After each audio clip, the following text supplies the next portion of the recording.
आज हम कक्षा 11 में पाठ 3 इतिहास में 3 महाद्वीपों में फैला हुआ साम्राज्य, ये पाठ हम पढ़ाएंगे आपको। इससे पहले कुछ महत्वपूर्ण बिंदु हमने इसमें लिए हैं, तो इन महत्वपूर्ण बिंदुओं के विषय में बात कर रहे हैं आपसे। जैसे 3 महाद्वीपों में फैला हुआ साम्राज्य। 3 महाद्वीप रोमन साम्राज्य है, अधिकांश यूरोप, दूसरा पश्चिम एशिया, तीसरा उत्तरी अफ्रीका। इस साम्राज्य का गठन कैसे हुआ, सबसे पहली बात इसमें हम पढ़ेंगे।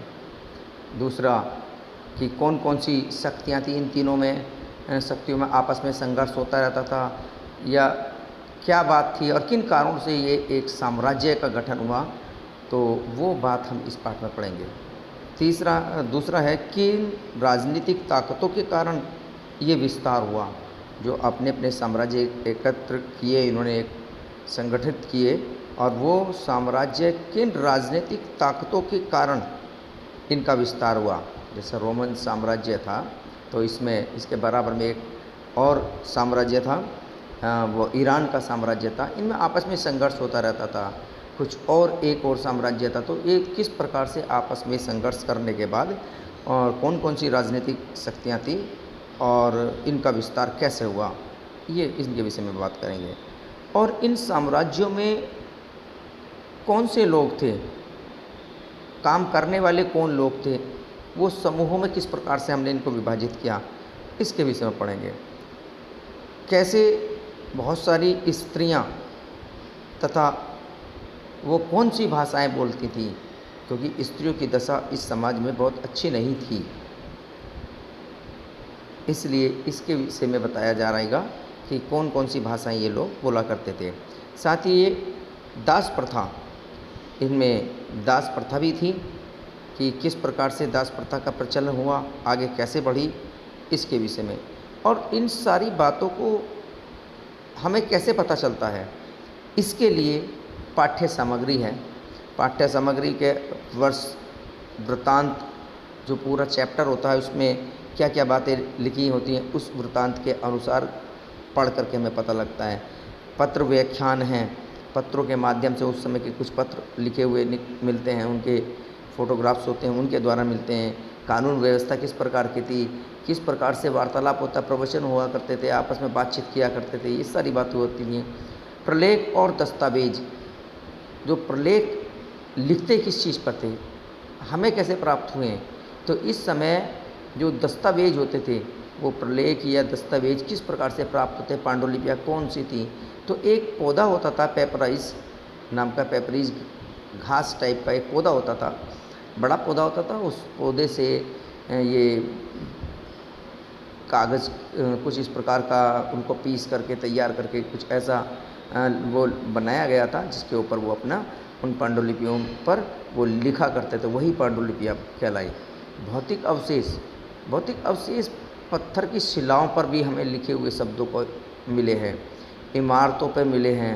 मिट्टी के बर्तन कैसे थे और कैसे उसकी उस समय की मुद्रा होती थी, कैसे लेन देन व्यापार करते थे, ये सारी बातें जो हैं इस चैप्टर में इस तरीके से हमें पता लगेगी पढ़ने पर। तो पहली बात यही है कि 3 महाद्वीपों में फैला हुआ साम्राज्य क्या था। ये साम्राज्य रोम साम्राज्य। रोम साम्राज्य दूर दूर तक फैला हुआ एक विशाल क्षेत्र, जिसमें आज अधिकांशतः यूरोप और उर्वर अर्धचंद्राकार क्षेत्र यानी पश्चिम एशिया तथा उत्तरी अफ्रीका का बहुत बड़ा हिस्सा शामिल था। इस अध्याय में हम पहले ये देखने का प्रयत्न करेंगे कि साम्राज्य का गठन हुआ कैसे, जो अभी हमने बताया था। किन किन राजनीतिक ताकतों ने इसके भाग्य को बनाया, संवारा, और साम्राज्य के किन किन लोगों के माध्यम सामाजिक समूहों में ये विभक्त था। तो यह साम्राज्य अनेक स्थानीय संस्कृतियों, भाषाओं के वैभव से संपन्न था। यहाँ स्त्रियों की कानूनी स्थिति काफ़ी सुदृढ़ थी। वैसी स्थिति आज के अनेक देशों में भी देखने को नहीं मिलती, लेकिन वहाँ अर्थव्यवस्था बहुत कुछ दास श्रम के बल पर चलती थी, जिस वजह से जनता का अच्छा खासा भाग स्वतंत्रता से वंचित रह जाता था। 5वीं शताब्दी और उसके बाद के समय के पश्चिम में साम्राज्य छिन्न भिन्न हो गया, लेकिन अपने पूर्वी और आधे भाग में अखंड और अत्यंत समृद्ध बना रहा। अगले अध्याय में हम आप खिलाफत के बारे में पढ़ेंगे। खिलाफत इसी समृद्धि की नींव पर स्थापित हुआ और उसने इसकी शहरी तथा धार्मिक परंपराओं को प्राप्त करने का प्रयत्न किया। तो इस प्रकार से ये हम पढ़ेंगे। तो इसमें ईसा मसीह के जन्म से लेकर 7वीं शताब्दी के पूर्वार्ध 630 ईस्वी के दशक तक की अवधि में अधिकांश यूरोप, उत्तरी अफ्रीका और मध्य पूर्व तक के विशाल क्षेत्र में 2 सशक्त साम्राज्य का शासन था। ये 2 साम्राज्य रोम, ईरान नाम से थे। रोम तथा ईरान के लोग आपस में प्रतिद्वंदी थे और अपने इतिहास के अधिकांश काल में वे आपस में लड़ते रहते थे। उनके साम्राज्य एक दूसरे के बिल्कुल पास थे। उन्हें भूमि की एक संकरी पट्टी जिसके किनारे फरात और नदी बहा करती थी, अलग करती थी। इस अध्याय में हम रोम के साम्राज्य के बारे में पढ़ेंगे, मगर कहीं कहीं प्रसंगवश रोम के प्रतिद्वंदी ईरान का भी उल्लेख इसमें आता रहेगा। यदि आप नीचे गए मानचित्र पर नज़र डालेंगे, अभी हम आपको एक मानचित्र दिखाएंगे जिसमें यूरोप, अफ्रीका के महाद्वीप एक समूह द्वारा एक दूसरे को अलग किए हुए हैं, जो पश्चिम में स्पेन से लेकर पूर्व में सीरिया तक फैला हुआ है। इस समुद्र को भूमध्य सागर कहा गया है और यह उन दिनों रोम साम्राज्य का हृदय था। रोम का भूमध्य और उत्तर तथा दक्षिण दोनों दिशाओं में सागर के आसपास स्थित सभी प्रदेशों पर प्रभुत्व था। उत्तर में साम्राज्य की सीमा का निर्धारण 2 महान नदियों राइन और डैन्यूब से होता था और दक्षिणी सीमा सहारा नामक विस्तृत रेगिस्तान से बनती थी। तो इस प्रकार ये जो चित्र दिखाया गया है, इसमें ये चित्र आप देखेंगे, यहाँ पर ये डैन्यूब नदी है और कार्पेथियंस पर्वत श्रेणी है।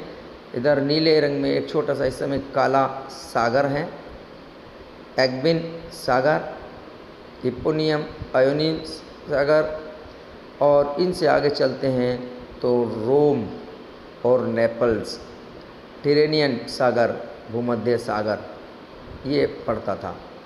तो इसमें इस समय की सारी स्थिति का जायज़ा आप ले सकते हैं कि किस प्रकार से रोम किस स्थान पर था। तो इनसे आगे एक अत्यंत विस्तृत क्षेत्र में रोम साम्राज्य फैला हुआ था। दूसरी ओर कैस्पियन सागर के दक्षिण से पूर्वी तक का समूचा इलाका और कभी कभी अफगानिस्तान के कुछ हिस्से में भी ईरान के नियंत्रण में भी थे। इन 2 महान शक्तियों ने दुनिया के उस अधिकांश भाग को आपस में बांट रखा था जिसे चीनी लोग ताचीन, बृहत्तर चीन या मोटे तौर पर पश्चिम कहा करते थे। तो इस प्रकार से ये बटा हुआ था। अब आते हैं तीसरी शताब्दी का संकट। क्या था तीसरी शताब्दी में संकट के समय में, स्थिति कैसे बनी थी? तो वो इस प्रकार, यदि पहली और दूसरी शताब्दियां कुल मिलाकर शांति, समृद्धि, आर्थिक विस्तार की प्रतीक थी, तो तीसरी शताब्दी आंतरिक तनाव के बड़े संकेत लेकर आई। 230 ईस्वी तक के साम्राज्य ने स्वयं को कई मोर्चों पर जूझता पाया। ईरान में 225 ईस्वी में अपेक्षाकृत एक अधिक आक्रामक वंश उभर कर सामने आया। इस वंश के लोग स्वयं को ससानी कहते थे और केवल 15 वर्षों के भीतर यह तेजी से फरात की दिशा में फैल गया। 3 भाषाओं में खुरे एक प्रसिद्ध शिलालेख में ईरान के शासक शापूर प्रथम ने दावा किया कि उसने 60,000 रोमन सेना का सफाया कर दिया है। रोम साम्राज्य के पूर्वी राजनीतिक एंटीओक पर कब्जा भी कर लिया है। इस बीच कई जर्मन मूल जनजातियां तथा राज्य समुदायों में, जिनमें प्रमुख एल्मानाइन, फ्रैंक और गौथ थे, ने राइन तथा डेन्यू नदी की सीमाओं को और बढ़ाना शुरू कर दिया। 233 ईस्वी 280 तक समूची अवधि में उन प्रांतों में पूरी सीमा पर बार बार आक्रमण हुए जो काला सागर से लेकर अल्पस और दक्षिण जर्मनी तक फैले थे। रोमवासियों ने डेन्यू से आगे क्षेत्र को छोड़ने के लिए मजबूर होना पड़ा और जबकि इस काल के सम्राट उन लोगों के विरुद्ध लगातार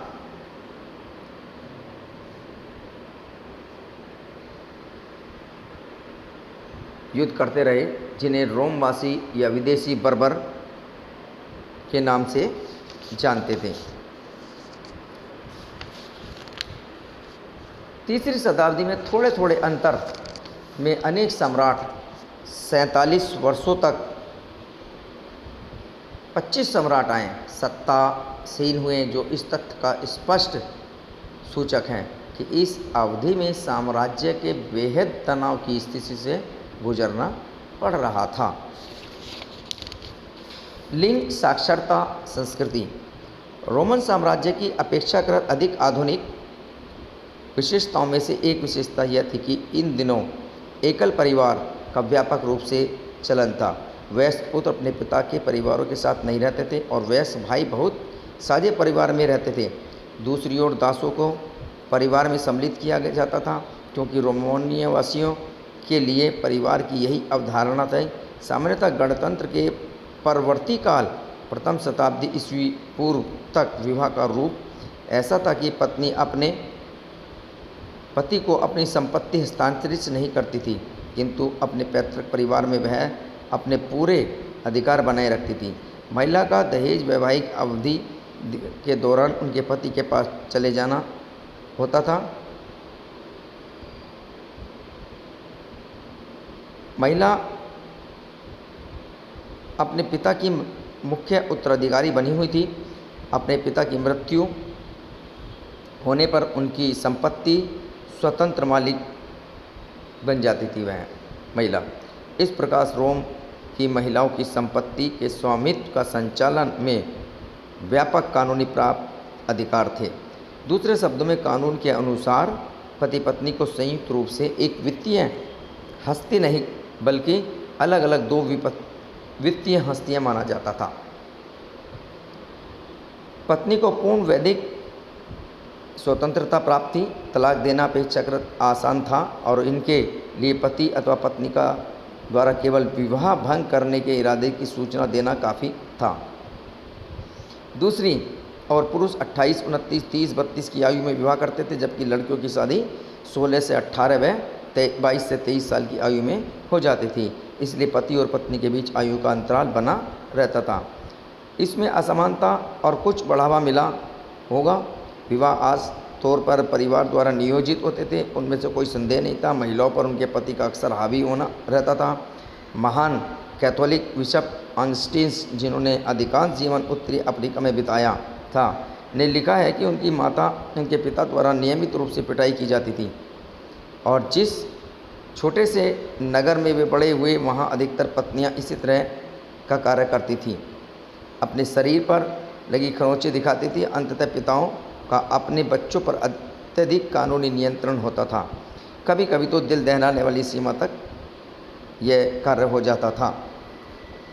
तो इस प्रकार से कि लिंग साक्षरता और संस्कृति यहाँ पर बनी हुई थी।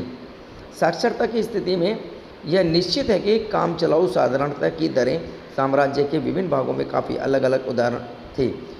पोम्पई नगर में जो 79 ईस्वी में ज्वालामुखी फटने के दफन हो गया था, इस बात का ठोस प्रमाण मिलता है कि वहाँ काम चलाऊ साक्षरता व्यापक रूप से विद्यमान थी। पोम्पई की मुख्य गलियों की दीवारों पर अंकित विज्ञापन समूचे शहर में अभिलेखण पाए गए हैं। इनके विपरीत मिस्र में आज भी सैकड़ों पेपराइज बसे हुए हैं। इसमें जिक्र आता है मिस्र का, जिन पर अत्यधिक औपचारिक दस्तावेज जैसे संविदा पत्र आदि लिखे हुए हैं। दस्तावेज आमतौर पर वैसायिक लिपिकों द्वारा लिखे जाते थे। दस्तावेज अक्सर हमें यह बताते हैं कि अमुक व्यक्ति कै अथवा ख पढ़ा या लिख नहीं सकता, किंतु यहाँ साक्षरता निश्चित रूप से कुछ वर्गों के लोगों के लिए अपेक्षाकृत व्यापक थी, जैसे सैनिक, फौजी अफसरों और संपदा प्रबंधकों में ये लोग पढ़ते थे।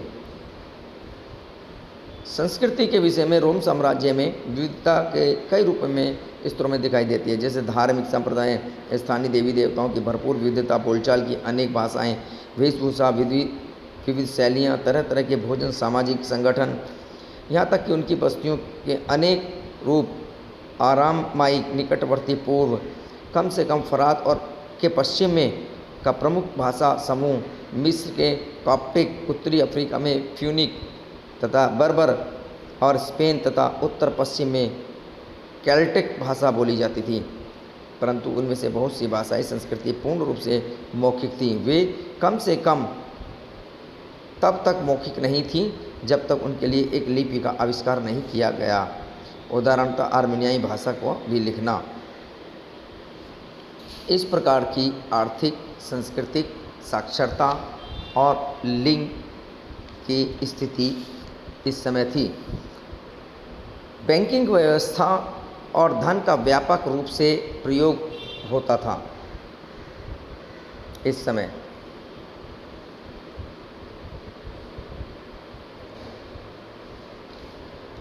तो इन सभी बातों से यह संकेत मिलता है कि हम में रोम की सम्मोहक अर्थव्यवस्था को कम आंकने की प्रवृत्ति कितनी अधिक है। अब दास प्रथा और श्रम संबंधी मुद्दों पर विचार कर लेना प्रासंगिक होगा। दासों के प्रति व्यवहार किस प्रकार का था?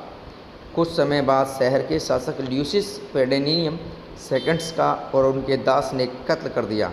कत्ल के पश्चात पुराने रिवाज के अनुसार यह आवश्यक था कि एक छत के नीचे रहने वाले प्रत्येक दास को फांसी दे दी जाए, परंतु बहुत से निर्दोष लोगों को बचाने के लिए भीड़ एकत्र हो गई और दंगे शुरू हो गए। सेनेट भवन की ओर घेर लिया गया। हालांकि सेनेट भवन में अत्यधिक कठोरता का विरोध किया जा रहा था। अधिकांश सदस्यों ने परिवर्तन किए जाने का विरोध किया। जैसे ही सेनेटर को फांसी देने के पक्ष में थे, उनकी बात मानी गई, परंतु पत्थर और जलती हुई मशालें लिए भारी भीड़ ने इस आदेश को क्रियान्वित किए जाने से रोक दिया।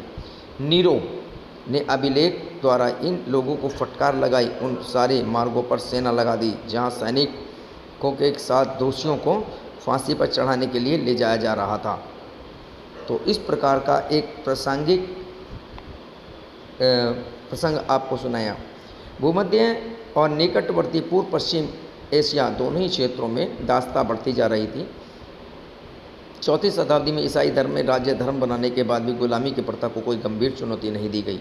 इसका अर्थ यह नहीं कि रोम की अर्थव्यवस्था अधिकांश दास और श्रम द्वारा ही किया जाता था। तथापि यह बात गणतंत्रीय काल में इटली के मामले में सही हो सकती है, जहां ऑगस्टस के शासनकाल में इटली की कुल 75 लाख की आबादी में 30 लाख दास थे।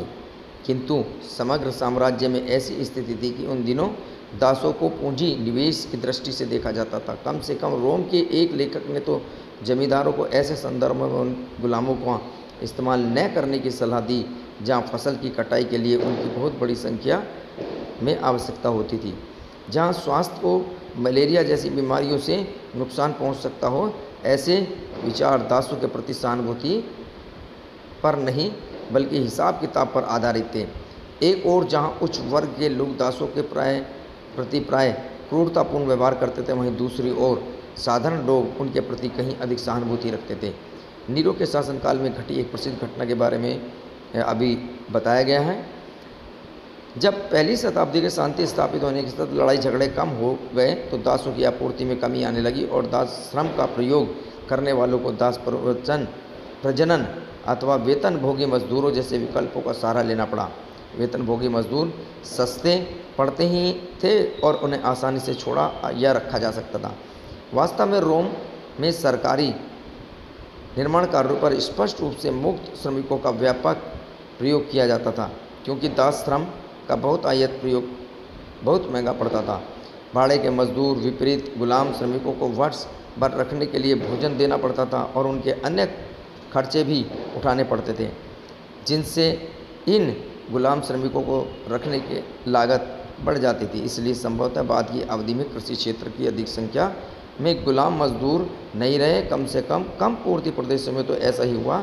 दूसरी ओर इन दासों और मुक्त व्यक्तियों जिन्हें उनके मालिकों ने मुक्त कर दिया था को व्यापार प्रबंधों के रूप में व्यापक रूप से नियुक्त किया जाने लगा, जहाँ स्पष्टतः उनकी अधिक संख्या में आवश्यकता नहीं थी। मालिक अक्सर अपने गुलामों अथवा मुक्त हुए गुलामों की ओर से व्यापार चलाते थे, पूंजी यहाँ की पूरा कारोबार सौंप देते थे। तो इस प्रकार से यहाँ पे दासों की स्थिति थी और कई स्थानों पर बहुत क्रूर स्थिति भी थी। इसके अलावा परावर्तित पुराकाल, इस अध्याय के अंत में हम रोमन साम्राज्य की अंतिम शताब्दियों में उनके सांस्कृतिक परिवर्तनों पर दृष्टिपात करेंगे।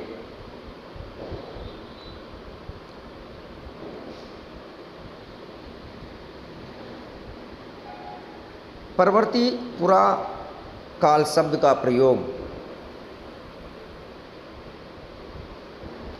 रोम साम्राज्य के उद्भव, विकास और पतन के इतिहास की उस अंतिम दिलचस्प अवधि का वर्णन करने के लिए किया जाता है जो मोटे तौर पर चौथी और सातवीं शताब्दियों तक फैली हुई है।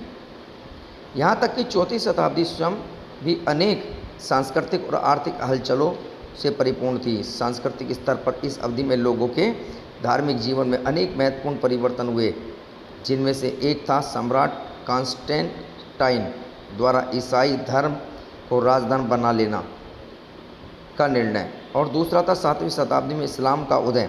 लेकिन राज्य के ढांचे में भी उतने ही महत्वपूर्ण परिवर्तन हुए। ये परिवर्तन सम्राट डायोक्लिशियस जो 284 से 305 ईस्वी के समय के प्रारंभ हुआ। सम्राट डायोक्लिशियन ने देखा कि साम्राज्य का विस्तार बहुत ज़्यादा हो चुका है और उनके अनेक प्रदेशों का सामरिक या आर्थिक दृष्टि से कोई महत्व नहीं है, इसलिए उन हिस्सों को छोड़कर साम्राज्य को छोटा बना लिया। उसने साम्राज्य की सीमा पर किले बनवाए, प्रांतों का पुनर्गठन किया, असैनिक कार्यों को सैनिक कार्यों में अलग कर दिया। साथ ही उसने सेनापतियों डस्कस को अधिक स्वायत्तता प्रदान कर दी, जिससे ये सैन्य अधिकारी अधिक शक्तिशाली समूह के रूप में उभर कर सामने आए। कॉन्स्टेंटिन ने इनसे कुछ परिवर्तनों को पुख्ता बनाया, जो परिवर्तन थे उनको पुख्ता बनाया और अपनी ओर से कुछ परिवर्तन किए। उनके द्वारा मुख्य रूप से मौद्रिक क्षेत्र में कुछ नए परिवर्तन किए गए। में सॉलिडिटी नाम का एक नया सिक्का चलाया गया जो 4.5 ग्राम शुद्ध सोने का बना हुआ था। यह सिक्का रोम साम्राज्य समाप्त होने के बाद भी चलता रहा। ये सॉलिडन सिक्के बहुत बड़े पैमाने पर ढाले जाते थे और लाखों करोड़ों की संख्या में चलन में थे। कॉन्स्टेंटाइन का एक अन्य नवाचार था जो दूसरी राजधानी कुस्तुनतुनिया का निर्माण करना, जहाँ तुर्की साम्राज्य आजकल इस्तांबुल नगर बसा हुआ है। पहले इसे बेंजेंटाइन भी कहा जाता था। यह नई राजधानी तीन ओर समुद्र से घिरी हुई। चूँकि नई राजधानी के लिए सेनेट की ज़रूरत, इसलिए चौथी शताब्दी में शासक वर्गों को बड़ी तेज़ी से विस्तार हुआ। मौद्रिक स्थायित्व और बढ़ती हुई जनसंख्या के कारण आर्थिक विकास में तेजी आई। पुरातत्वीय अभिलेखों से पता चलता है कि औद्योगिक प्रतिष्ठानों सहित ग्रामीण उद्योग धंधों में व्यापार के विकास में पर्याप्त मात्रा में पूंजी लगाई गई। इनमें तेल की मिलें, शीशे के कारखाने, पेंच की प्रेसें तथा तरह तरह की पानी की मिलें जैसा नई प्रौद्योगिकियाँ महत्वपूर्ण हैं। धन का अच्छा खासा निवेश पूर्व के देशों के साथ लंबी दूरी के लिए व्यापार में किया गया, जिससे ऐसे व्यापार का पुनरुत्थान हुआ। अभी यहाँ पर एक चित्र दिखा रहे हैं। ये चित्र जो है आप देख रहे हैं, सम्राट कॉन्स्टेंटाइन 313 ईस्वी की एक विशाल मूर्ति का एक हिस्सा है। इसका तात्पर्य एक बड़ी चट्टान का टुकड़ा होता है, परंतु इसका प्रयोग यहाँ मानव इकाइयों के लिए किया जाता है। जब हम कहते हैं कि समाज अथवा संस्कृति एकाश्म है तो उनका अर्थ है कि उसमें विविधता की कमी और उसमें आंतरिक एकरूपता है।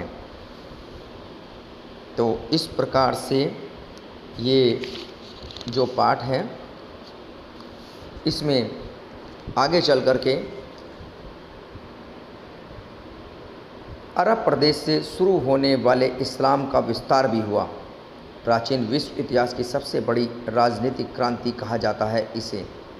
642 तक जब पैगंबर मोहम्मद की मृत्यु को मुश्किल से 10 साल हुए थे, पूर्वी रोमन और ससानी दोनों राज्यों के बड़े बड़े भाग भीषण युद्ध के बाद अरबों के कब्जे में आ गए। किंतु हमें यह बात ध्यान में रखनी चाहिए कि उभरते हुए इस्लामिक राज्य की जीतें जो अचानक एक शताब्दी के बाद अंततः स्पेन, सिंध, मध्य एशिया तक फैल गईं, अरब जनजातियों को ही पराजित करने से हुई। अरब से शुरू होकर ये जीते सीरियाई रेगिस्तान तथा इराक की सरहदों तक पहुंची, जिसके पश्चात मुस्लिम सेनाएं और दूर दूर तक की गई। जैसा कि हम अगले विषय 4 में देखेंगे, अरब प्रायद्वीप और वहाँ में रहने वाली अनेक जनजातियों के एकीकरण के कारण ही इस्लाम का क्षेत्रीय विस्तार हुआ है। मानचित्र 2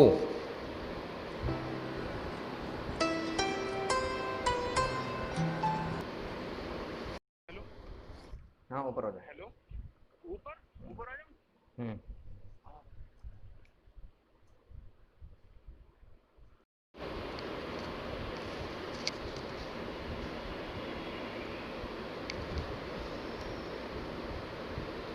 जी, आगे हम इस पाठ के जो प्रश्न हैं उन प्रश्नों को आप अपने आप बना करके देखेंगे, कोशिश करेंगे। अब आपकी बड़ी कक्षा हो गई है।